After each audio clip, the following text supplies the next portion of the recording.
like to introduce Jan, who's the CEO of Merge, and he'll provide a presentation and then introduce the other speakers. Thanks, Mateo. Hi everyone, my name is Jan Martin. I'm the co-founder and CEO of Emerge Education. We are Europe's leading seed investor and accelerator for education technology startups. And I'm here with my colleagues Dan and Lucy. Give us a wave, who will be available after the session as well if you want to grab us. All right, so this session is a bit of a special one for us. We're here to just tell you a little bit about the company and the program that we provide for startups. We're going to introduce you to a few of our portfolio companies so you get an idea for the kind of quality and ambition that we're looking for in our companies. And we're also really excited to be announcing an investment tonight, and you'll be hearing from one of our investors about that. So, great, let's start the presentation. So our vision, perfect. Our vision with Emerge Education is to improve educational outcomes worldwide. And we will do that by building category-leading companies in education and building an innovation ecosystem for education. So making it super easy for promising founders around the world to build their companies using our network. So who's behind this? The DNA of the Emerge Education program is our group of venture partners. These are individuals that have built highly successful companies in education and beyond that provide their personal capital to the program and enable us to invest in companies, help us select those companies, and provide their personal expertise and time to coach the companies through the program. So when you're on the program as a startup, you have access to a venture partner on a weekly basis who will consistently mentor you throughout the program and who you can be sure, of whose support you can be sure, because they have not only committed to the program, but also have a financial incentive in your success because they're personally investing alongside the other Emerge investors. And here, these are some of the incredible individuals that are working with us to support our companies. And the second thing that really makes us unique is our group of corporate and education partners. So we're working with 250 schools, all the way from state schools through to elite private schools like Eton College, to give our companies a test bed in which they can beta test their products and from which they can recruit reference customers. And you'll hear from some of our companies and how they've done that through our schools and universities partners. And we have a roster of corporate partners, such as our new investors, which we'll talk about in a second, that provide access to their content, technology, and audience assets to help our companies reach scale more quickly and build more compelling products. And getting access to customers and these types of industry professionals is really, really hard, and you just have to hit the road with your shoe leather for a long time to build up these connections. And together with our venture partners and corporate and education partners, we hope to massively accelerate your chance to access these and gain access to the education market and grow through the program. All right, so how do we do this? Well, we've built this ecosystem of support that attracts founders from all over the world. We receive applications from founders from over 60 different countries across various sectors of the education landscape. Twice per year, we run a selection process where we filter down to 4 or 5% of those companies and invite them to invest, invite them to interview with our group of investors and venture partners and the Emerge Education team. And together, we then select around 6 companies or so that go through our program twice per year and receive 14 weeks of intensive coaching and acceleration and access to our network. And we invest 50,000 or 40,000 pounds rather into the companies that go through the program upfront, and then there's potential for follow-on investment afterwards. This is our model. So, why are we interested in education, and what specifically are we looking at in terms of the opportunities there? So there's 3 areas I want to talk about. The first one is early years education. The White House released a report a few years ago that says that for every dollar spent on an early years intervention, the potential impact is valued at around $8, and that includes the potential impact on earnings power of the individuals that you work with. And yet, it's one of the sectors that sees the least innovation and investment in education. So we're really dedicated to finding promising companies in the early years space, specifically those using mobile to increase communication between teachers and parents, and to help parents facilitate the learning of their kids.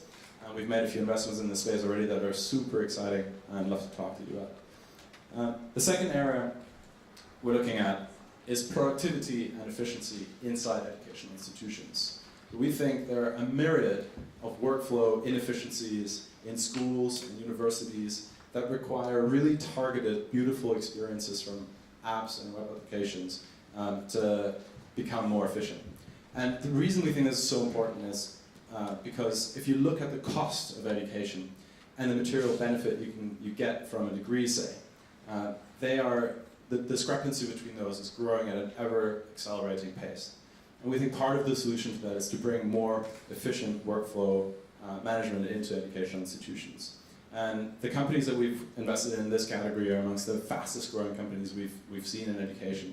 And we like to stay away from all-encompassing solutions like learning management systems. We're rather focusing on very specific companies that solve a very specific acute workflow problem for an educator, an administrator, or a student in an educational institution in this area. And the third one is around corporate lifelong learning. And our basic thesis there is that things have changed, that the labor market demands are no longer really met by the existing educational system. What we have is a one-off intervention at the start of someone's career through the formal education system. But what we don't yet have is a corresponding infrastructure to provide informal learning throughout someone's career. And yet that is what the labor market is clearly demanding. So we're investing in companies that help enterprises provide training to their employees, and that help professionals stay at the top of the game through directly consuming training.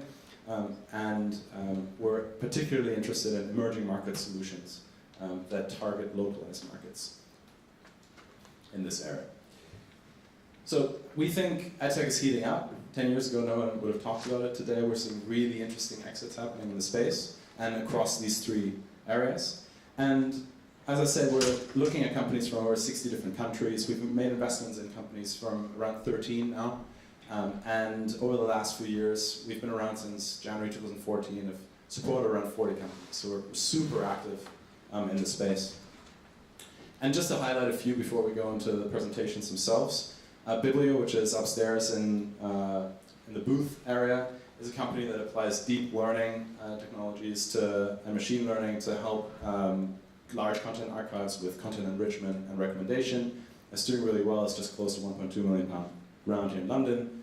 PyTalk, which is a company that makes build-it-yourself laptops and desktops that help get teenagers into electronics. It's doing phenomenally well in sales and has just closed a £2 million round earlier this year.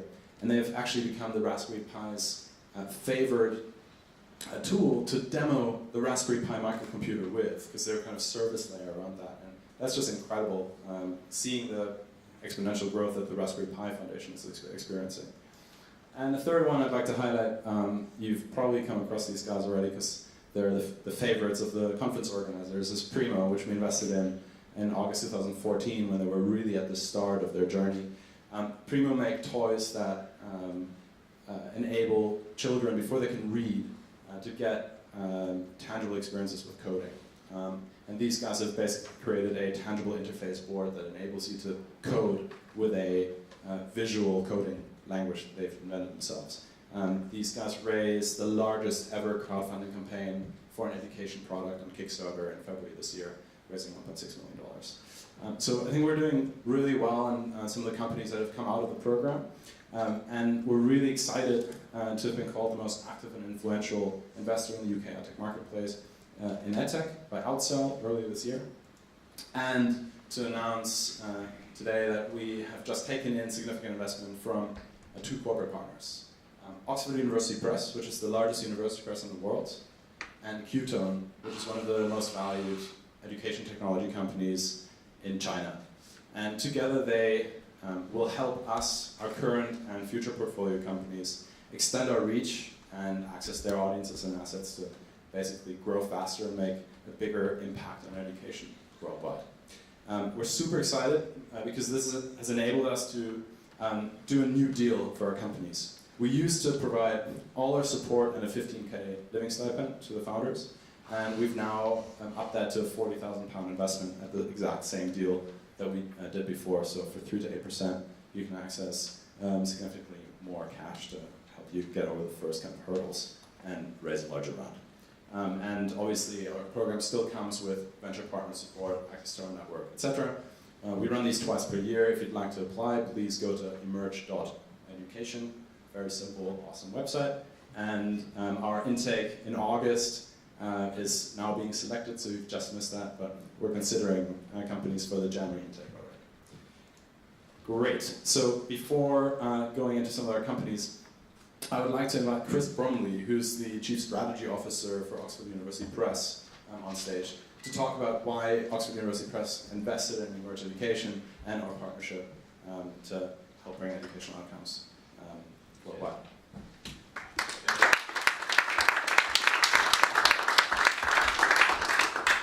I don't have any slides. Well, firstly, thanks for coming. I mean, there's obviously no England-Wales supporters here because that kicked off about 5 minutes ago. And I'm sure we'd all be liking England to win that. Anyway, so we've been involved with you guys for a couple of years, pretty much from the beginning, I think. And we recently, obviously, as I say, we've just invested. It's really important for OUP. It's too easy to look at OUP and just see the sort of pillared front that you see of a very traditional publisher. I think we're a publisher that actually is one at the forefront now of embracing technology. And this is a big cornerstone of that. And I think for us, what it does is a number of things. Firstly, it gives us a managed way to basically engage with the EdTech community, which we just can't do ourselves. So you guys do a lot of the selection for us, do the introductions, and we then engage from there. And I think of the 40 that you have that have gone through, I think I looked before I came, I think we're still doing stuff with about a dozen of those. So it's about 1 in 4, we're still very actively involved with doing things. And that can range from licensing, distributing, whatever it may be. So that's the first thing. The second thing is it gives us obviously commercial opportunities, of course, but it's not the major reasons why we're really doing it. Not the first. I mean, our missions are very closely aligned.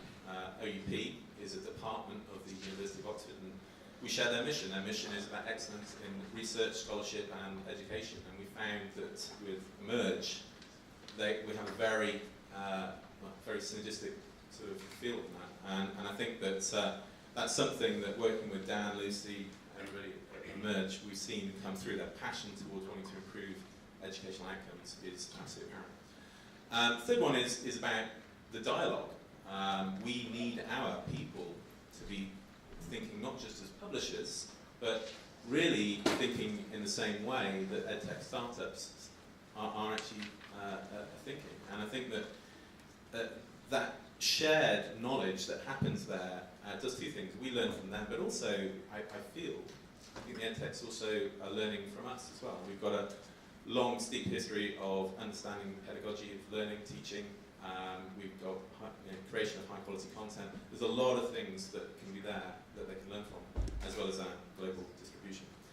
And the fourth thing really wraps it all up for us, is that it's about positioning us as being very proactive towards digital. That's pretty much what this is about for us. If we want to be, technology is at the heart of our strategy these days. You cannot, every single discussion I have is around that. And I think that in order for us to survive, we not only need to embrace that in the way we're producing products, but the type of people we're bringing into our company. It's quite difficult as a traditional publisher to attract technology talent if all you see is the 500-year-old history. So this is a step for us to embrace. But I don't have much more to say other than that, because I want to hear from the guys. Other than if any of you are working as a startup and are considering going into an accelerated program, I cannot speak highly enough of these guys. They are fantastic to work with. They're obviously incredibly young, which makes me feel incredibly old. But so I hang out with them to kind of make myself feel good, and then I go home. I'm doing any more, you know, but they're really great guys and they really know their stuff. And I think what they've done in 2 years, the network they have pulled together, the quality of the startups going through now, they were always of a very high standard. They're now of an exceptional standard. I think what's happened here is a real effect whereby previously Lucy has the title of Venture Hunter, I think, is that correct? I love your title. It's all right. You know, previously, obviously, you know, you would probably have to go out much more to get them to come to you. I know you still need to do that, but at the same time, there's so much more coming towards you because you are now seen as the leading accelerator in Europe. So I shall leave it there. Is that okay? Yeah? Thank you.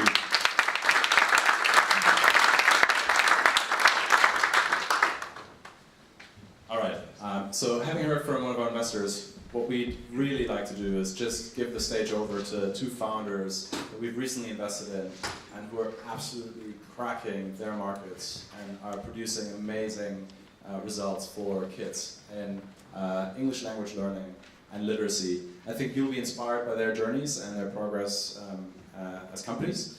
And I would like to first invite Toby Mather, the founder and CEO of Lingumi, on stage to tell us a bit more about Lingumi.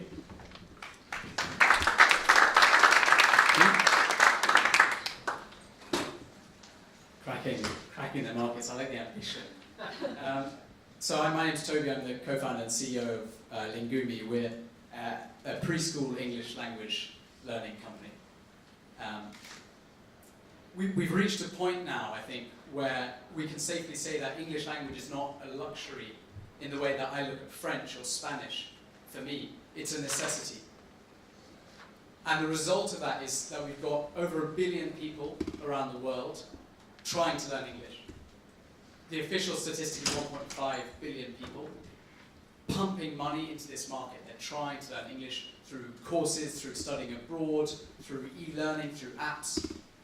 And that number is growing 25% year on year, the market growth in, the compound annual growth in spend on learning English. But the majority of those people are adults, or they're in high school. Typically, they're people who've started English quite late in life. They've gone to primary school or secondary school and started then. The problem is that, neurologically speaking, it's really hard to learn a language for any of us in this room. You probably all have tried with Duolingo or alternative solutions, I'm sure many of whom are here today, to learn some Spanish or some German or some Mandarin. It's difficult. In terms of our neuroplasticity, you're trying to shove something in which does not want to be shoved in. Your brain does not like that. But for preschool children, that isn't the case. When we come out of the womb, we come out of the womb learning languages. And we can do it for 2 or 3 or 4, it doesn't really matter. There's no scientific evidence for a cap on that. It's just that typically you only learn 1. And preschool children around the world are in a position where their parents want them to learn English. It is seen as being vital for their position in an increasingly globalized economy. But they are underserved in the market. Adults have all of these available options. But for children, there isn't a lot out there. And that's why I started Lingumi. I studied modern languages at Oxford, and then I spent a year teaching English to young children overseas. And I saw the need for something that parents could use to introduce their children to English from as young as possible. And we work with children from as young as 2 years old. Our first product is actually a physical toy. We set out to make an app, and parents said, we don't want our children zombifying in front of screens. And so we took it to the extreme and built something that parents and children literally can use together, sitting a foot away from their smart device, Android or iOS device, and can play with. We built a computer mouse for a 2-year-old. It's a soft foam cubes. By category, it's hardware, but we call it software. It gives a child from the age of 2 an introduction to a language which they otherwise wouldn't have received till they were 6, probably from a non-native teacher at their primary school. They play by connecting the cubes to interactive games like these, which, based on research I did at university and then with academics in child language acquisition following that, into how children learn and absorb a language in the same way that they learn their first language, the natural learning process. And that's what we try to leverage with our games. It looks quite simple, but behind the scenes, what we're doing is trying to understand, for any given child, what actually makes them learn something. Child language acquisition is still a known unknown for academics. We have models from Chomsky back in the 70s through to Bayesian models of probabilistic language acquisition now, but no one can really tell you this is how a child learns a language. We don't really know what's going on. So what we're doing at Lingumi is we take these models and we understand what variables might influence how a child learns a language.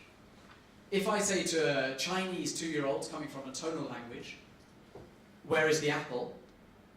They might not understand that. But if I segment those words, where is the apple? Maybe they would understand it.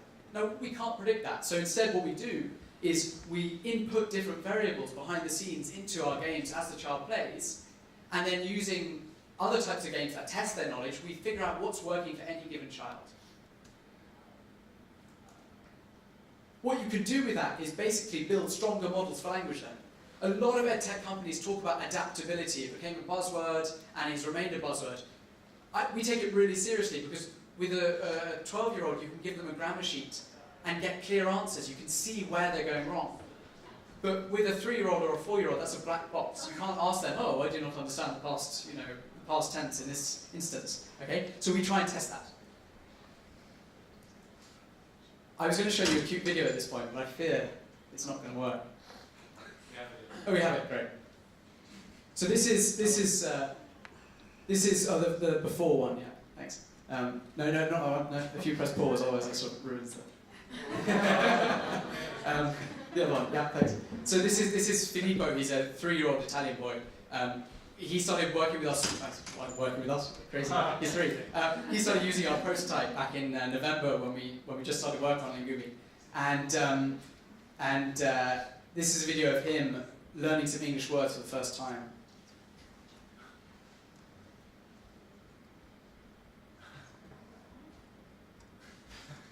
Do you want to use some emails as well? Emerge Education. It was open. Hi, no. Let me just indicate it. Yeah. If it's hard, okay, that's the one. Yeah, I'm just tall enough. The before, to the right of that, to the right of that. Yep, that's the one. Do we have sound as well?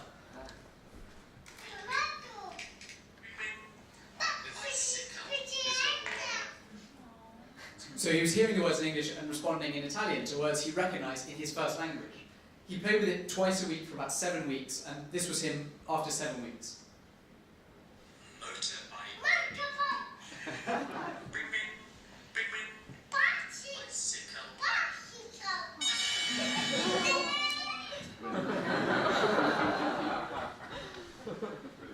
We're not promising parents that we can magically make their children bilingual overnight. Some startups have waded into the education space and said they could do something like that, and it doesn't happen.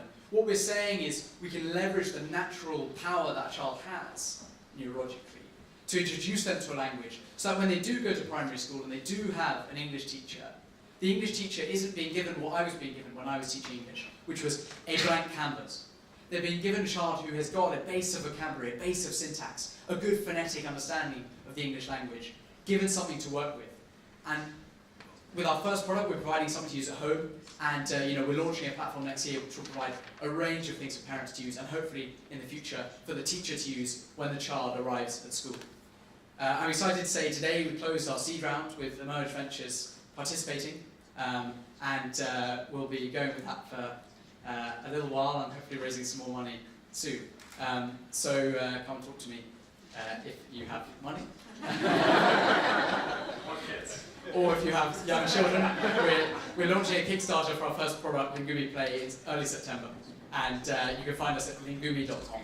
Thanks. Thanks, Toby.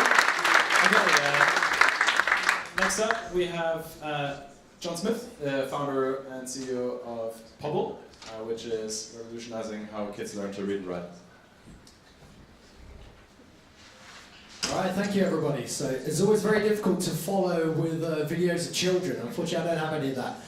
However, I'll see what I can pull out at the end, see if I can beat that. Anyway, so yeah, I'm John. I'm co-founder and CEO of Pobble. So Pobble is a teacher-founded, obviously, edtech venture, and our mission is to make writing ridiculously exciting for children.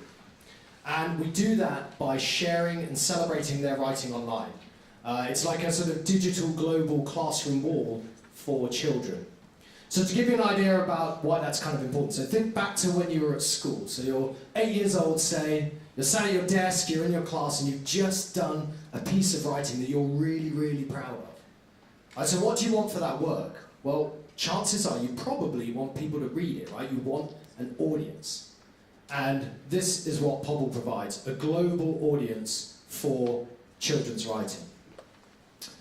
So really, it becomes a platform where it contains a lot of interesting teaching ideas, right? As soon as you start to upload children's writing online, so that they can have this audience, this becomes an incredibly useful bank of pieces of writing that can be used by other teachers for lesson ideas, for showing example texts. You know, gone are the days where you have to use a textbook of model texts that are written by an author in the style of a child. You can actually use real handwritten pieces of work, you know, in your class to sort of stimulate lessons. And then at the end of your lesson, once you have you know, your group of children who've done their piece of writing, you then take a photo of that, upload it to the Pobble platform, and by doing so, you can then give them a kind of audience outside the classroom. So that could be parents, aunts, uncles, people like that in their sort of small community around that child, but it also could be other schools, other teachers, other children in other places that are using those pieces of work in their lessons. And then the kind of final part of this is, once you have all this work online, it becomes really useful for managing things like assessment. So you can do things like moderation using the platform. And this just becomes a lot easier if you have all of this work online, rather than trying to deal with sort of hard copy pieces of writing for moderation.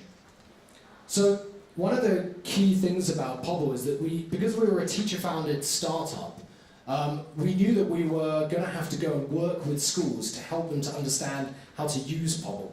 So we did staff training, we did writing workshops with children, and this has actually become a key part of our business model.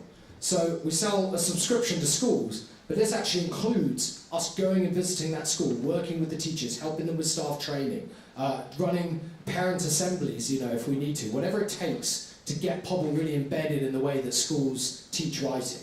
And by doing that, we've been able to get a few hundred paying schools onto the platform, which I think is you know, a really kind of key thing for us, is building those relationships with those first few hundred schools. Because that's really guided the product development over time and helped us to really make sure that the product was really addressing the needs of things like writing assessment for teachers.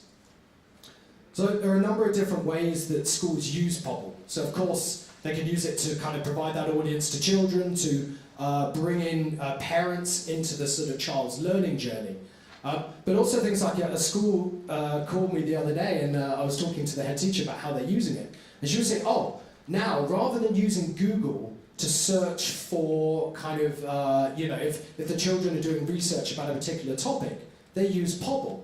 So I was like, really? Well, how does that work? So, well, for example, if we're doing the Romans in year 6, well, you can actually search within Pobble for Romans, and there are all these incredible pieces of information written by children. And the children love reading through these things and getting all of their information from the other children. And the best thing is it's safe, because everything is moderated. And I was like, well, this is a great use case that we hadn't really even thought of. It's now the largest bank of children's handwritten work anywhere in the world online. So there's over 70,000 pieces of work that really, really are being used by schools. Of course, it's very important to demonstrate outcomes. So we have a lot of data from schools now that we work with, and we've really got some really compelling stories where literacy outcomes have been really significantly impacted by the use of Pobble in the classes. So, just to kind of finish up, so now I'm running out of time. There's one child I wanted to tell you about. He's called Fred. He's 6 years old, dyslexic, and he absolutely hates writing. At least this was until his teacher came across Pobble. So inspired by the idea of kind of having an audience for his work, he did actually put pen to paper. And I came across his writing as part of the winter writing competition that year. Can you just go back to the PowerPoint, please? So show one more slide, if that's possible. Anyway, so I was looking at this writing and it was really a struggle to kind of decipher what the words were. But when I did, I realized they were incredible. He wrote, the morning was as chilly as the North Pole. Here you go. The morning was as chilly as the North Pole. The water was like silk and the sun gleamed off the road. And I was like, wait a minute, this is a 6-year-old child who hates writing. And he wrote this. So this piece of work won our kind of winter writing competition a year ago. And it got over 4,500 views from all over the world on this one piece of work. This child is now like an absolute celebrity.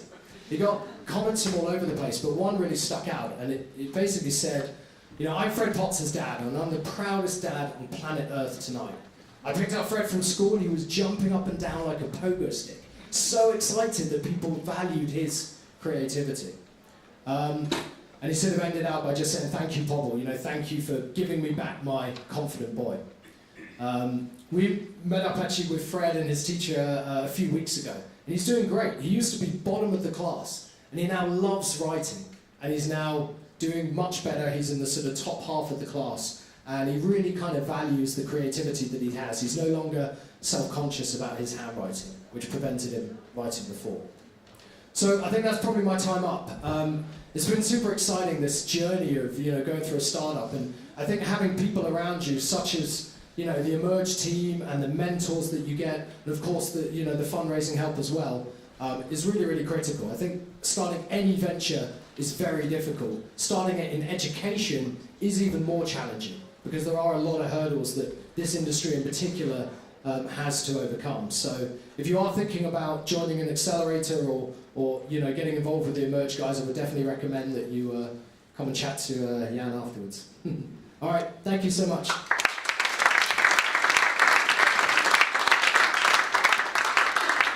All right.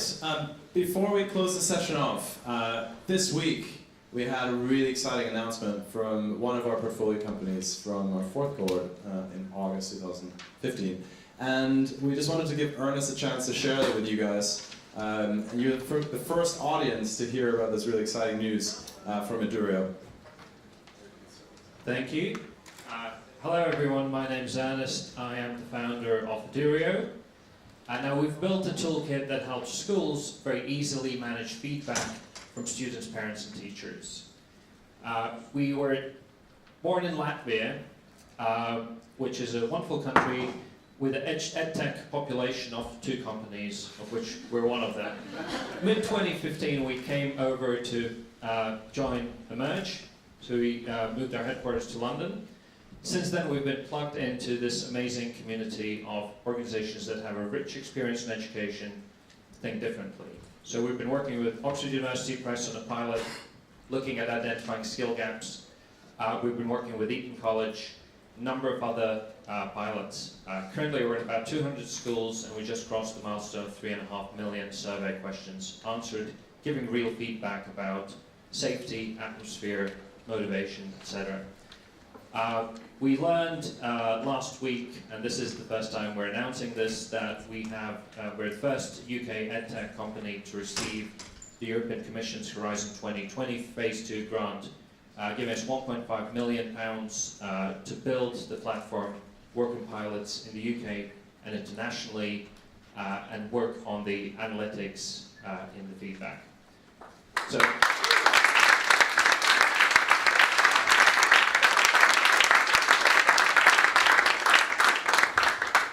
So thank you to Emerge, to Oxford University Press, and the wonderful mentors that we've had. We're looking forward to building this further. Thank you. Alright guys, so any parents, please find Lingumi, any schools, please find Pobble and Durio, and any governments, please find Durio as well. And any startups, come speak to Lucy, Dan, and myself, or Chris from OUP. We'd love to work with you guys. Thanks so much for attending the session. Bye-bye.